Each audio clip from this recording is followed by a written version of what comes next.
Hello दोस्तों, नमस्कार। How are you. तो आज हम बात करने वाले कि कनाडा में जब हाउस मूव करते हैं तो हमें कौन कौन सी चीज़ें ध्यान में रखनी है। तो वो जानने के लिए आप बने रहिए वीडियो के एंड तक।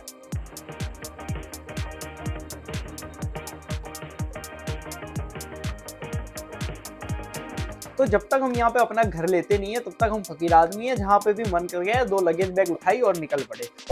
अरे हम तो फकीर आदमी हैं, झोला लेके चल पड़ेंगे जी। 2 महीने पहले ही हमने एक 1 ईयर की लीज साइन की थी, लेकिन हमारे कुछ शहजादे हैं जिनके लिविंग स्टैंडर्ड के हिसाब से वो जगह मैच नहीं हो रही थी, थोड़ी पुरानी थी। तो फिर हमने एक नया अभी अपार्टमेंट ढूंढा है, उसमें अभी मैं फिलहाल ही मूव आऊँ। तो आज हम बात करते हैं कि उसके लिए कौन कौन सी चीज़ें ध्यान रखनी है। तो पहले तो अगर आप सिंगल या कपल हो तो मतलब ज़्यादा सामान नहीं होता, वो आप अपनी कार में ही मूव कर सकते हो। लेकिन आप पूरी फैमिली जैसे रह रहे होते हो, जैसे 3-4 कमरे होते हैं एंड पूरा किचन का सामान होता है, सारा हॉल का फर्नीचर, टीवी वगैरह सब कुछ होता है, तो वो गाड़ी में मूव नहीं कर सकते। तो उसके लिए आपको एक ट्रक बुक करानी पड़ती है।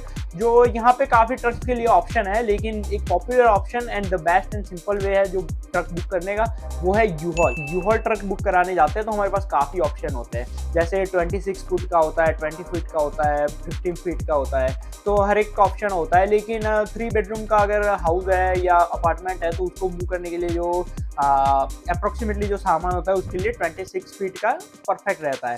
तो यूहॉल बुक कराने के लिए आप उनकी साइट पे भी जा सकते हो या इन पर्सन भी जा सकते हो और कॉल करके बुक करा देना है डेट हिसाब से कि मेरे को कल या परसों जो भी डेट को आप मूव कर रहे हो कि मुझे ये 26 फुट वाला ट्रक चाहिए।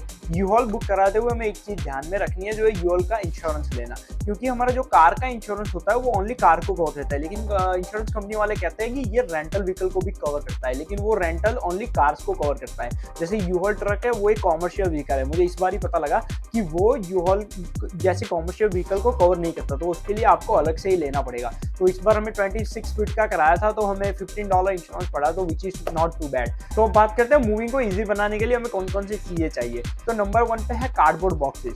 तो अगर आपके पास पानी की तरह पैसा नहीं बह रहा है तो आपको यूहॉल या फिर होम डिपो से कार्डबोर्ड बॉक्सेस बाय करने की कोई ज़रूरत नहीं है।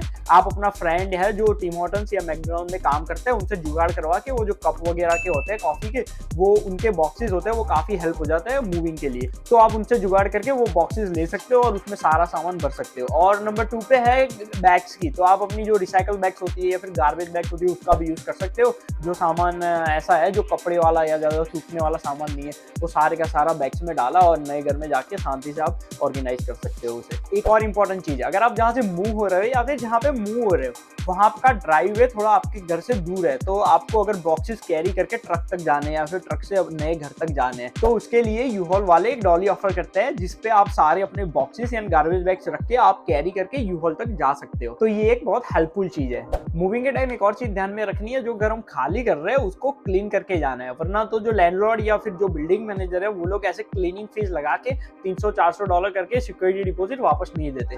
तो मेक श्योर कर लेना जब आपका सामान पूरा खाली हो जाए तो क्लीनिंग कर लेनी है। मैंने पर्सनली कनाडा आके बहुत बार मूविंग की है, स्पेशली नोवा स्कोशिया आने के बाद। तो मुझे हर बार हम ट्राई करते हैं कि एक दिन में मूविंग हो जाए, लेकिन वो फिर पूरा डे काफ़ी लंबा हो जाता है ना, काफ़ी चीज़ें करने को आ जाती है। तो इस बार हमने एक नई चीज़ ट्राई की कि जो सैटरडे इवनिंग है उसमें सारा सामान यूहॉल में भर दिया, पूरा घर खाली कर दिया एंड जो दूसरे दिन सुबह उठ के संडे मॉर्निंग पे हमने यूहॉल लेके नए घर पे आ गए, फिर नए घर में सामान अनलोड करना शुरू किया। तो जब 2 दिन में डिवाइड हो जाता है तो वर्कलोड काफ़ी कम हो जाता है। तो और यूहॉल हमें 24 आवर्स के लिए मिलती है, वो सेम रेट पे ही मिलती है, तो कोई चक्कर नहीं होता उसका। तो ये मुझे पर्सनली बहुत सही लगा कि एक दिन शाम को सारा सामान लोड कर दिया यूहॉल में और दूसरे दिन नई जगह पे जाके सारा सामान अनलोड कर दिया।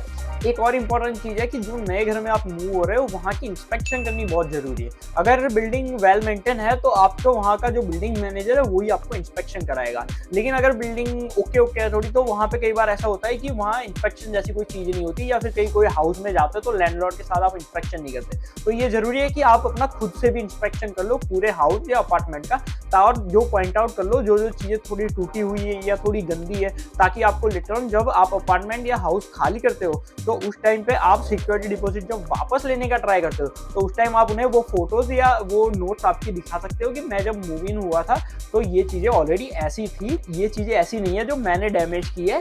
तो आप वो कह के आप अपनी सिक्योरिटी डिपॉजिट वापस लेने में काफी हेल्प होती है। मूविंग के लिए और भी बहुत टिप्स है लेकिन वो वीडियो बहुत लंबा हो जाएगा तो मैंने यहाँ तक ही बनाया है। और अगर आपकी भी कोई एक्सपीरियंस है कनाडा में मूव होने का और आपने भी कोई टिप है तो आप कमेंट सेक्शन में मुझे जरूर बताइएगा। तो अभी हम नए घर में आ चुके हैं, मेरे पीछे आप जैसे व्यू देख सकते हो बहुत ही सुंदर है। तो मैं उस पर पूरा व्लॉग बनाऊंगा नए घर पे। तो अभी नए घर में आ चुके हैं, बहुत सारे काम है जैसे वाईफाई का चेंज करवाना है, लोकेशन सारे एड्रेसेस चेंज कराने हैं, बैंक में ड्राइविंग लाइसेंस पे, फिर कार के इंश्योरेंस पे, फिर अगर इमिग्रेशन की किसी की फाइल लगी है तो वहाँ पे सारे एड्रेसेस अपडेट करवाने पड़ेंगे। तो अभी काम तो बहुत सारे हैं लेकिन मैं वो व्लॉग बनाऊंगा नए घर का, उसमें फिर अच्छे से दिखाऊंगा। बहुत अच्छा अपार्टमेंट है, काफी स्पेशियस है, इन स्वीट लॉन्ड्री है, ऊपर पेंट हाउस में जिम है, क्लब हाउस है, बहुत नेबरहुड भी बहुत अच्छा है, काफी शांत है, एकदम क्लीन है। अगर आपको वीडियो अच्छी लगी है तो लाइक एंड शेयर कर देना, एंड अगर आपने अभी तक चैनल को सब्सक्राइब नहीं किया तो चैनल को सब्सक्राइब भी कर दीजिएगा। And I will see you in the next one.